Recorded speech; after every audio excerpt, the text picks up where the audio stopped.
ഒരു സംഭവം ഉണ്ടാകുമ്പോൾ അതിന്റെ കാരണം കൂടി തിരക്കണമല്ലോ. നല്ല രീതിയിൽ നടന്നു വന്നിരുന്ന കണിമംഗലം ഗ്രൂപ്പ് ഓഫ് കമ്പനീസും നമ്മുടെ കുടുംബവും എങ്ങനെയാ തകർന്നത്? അതിന് ഒറ്റ ഉത്തരമേ ഉള്ളൂ: കാര്യക്ഷമതയില്ലായ്മ.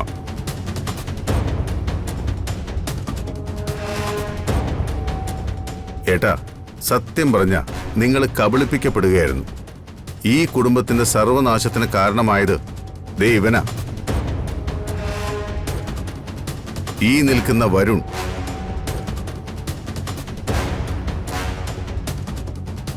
ചെറിയച്ചാ, നിഷേധിക്കാൻ പറ്റുമോ നിനക്ക്? ഏട്ടന്റെ പോലും അനുവാദമില്ലാതെ നീ കമ്പനിയിൽ നടത്തിയ പരിഷ്കാരങ്ങളില്ലേ? നീ നിയമിച്ച ആളുകളല്ലേ ഇതൊക്കെ നടത്തി കൂട്ടിയത്?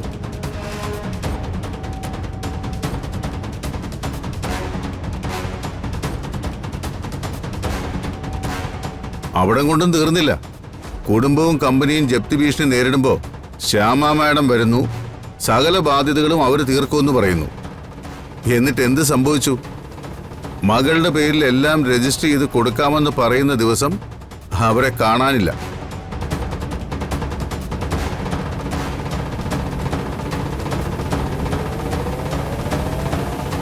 നിങ്ങളൊക്കെ അതൊരു ദുരന്തമായിട്ട് പറയുന്നുണ്ടാവും.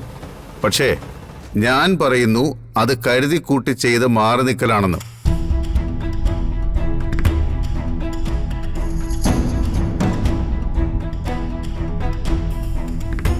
എന്തൊക്കെയാ ചെറിയ നീ പറയുന്നത്? എന്റെ അമ്മ എന്തിനെങ്ങനെ മാറി നിൽക്കുന്നത്? അതിന്റെ പിന്നിലെ ബുദ്ധി വരുണിന്റേത് തന്നെയാ.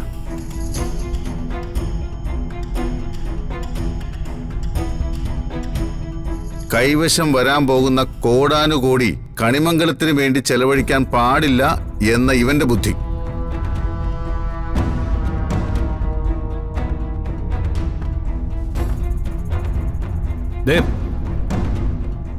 ഭ്രാന്ത് വെറുതെ വിളിച്ച് പറയരുത്. കണിമംഗലത്തെ അപകടപ്പെടുത്തിയിട്ട് എനിക്ക് എന്ത് നേട്ടം വരാനാ? ചന്ദ്രശേഖര, വരുണിനെ നീ കുറ്റം പറയണ്ട. ഈ കുടുംബത്തിന് വേണ്ടി അവൻ കഷ്ടപ്പെട്ടത് എത്രയാണെന്ന് നിനക്കറിയില്ല.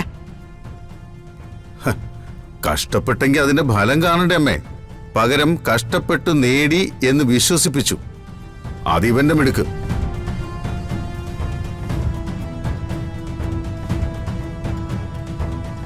ചന്ദ്രശേഖര, ഈ നേരത്ത് നീ ഇവരെയും കൂട്ടി വന്ന് ഈ കുടുംബത്തെ രക്ഷിച്ചു എന്നുള്ളത് സത്യമാ. പക്ഷേ എന്റെ മോനെ കുറ്റം പറയാൻ ഞാൻ സമ്മതിക്കില്ല. എനിക്ക് ആരും ആരെയും കുറ്റപ്പെടുത്തണമെന്ന് നിർബന്ധമില്ല. പക്ഷേ വീഴ്ചകൾ പരിഹരിച്ച് കണിമംഗലം തിരിച്ചു പിടിച്ചവൻ എന്ന നിലയ്ക്ക് എനിക്കൊരു കാര്യം പറയാനുണ്ട്.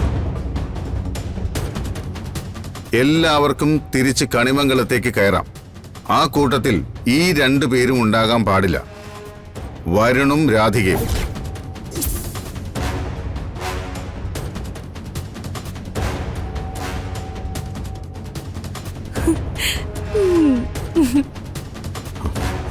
ഈ കാര്യത്തിൽ എനിക്കൊരു വിട്ടുവീഴ്ചയില്ല ഏട്ടാ. കുടുംബം തകർത്തവൻ കുടുംബത്തിന് പുറത്ത്. അങ്ങനൊരു തീരുമാനം എടുത്താൽ നിങ്ങൾക്കകത്തേക്ക് കയറാം. അല്ലെങ്കിൽ അവരുടെ കൂടെ നിങ്ങളും പുറത്ത്. വരൂ മാഡം.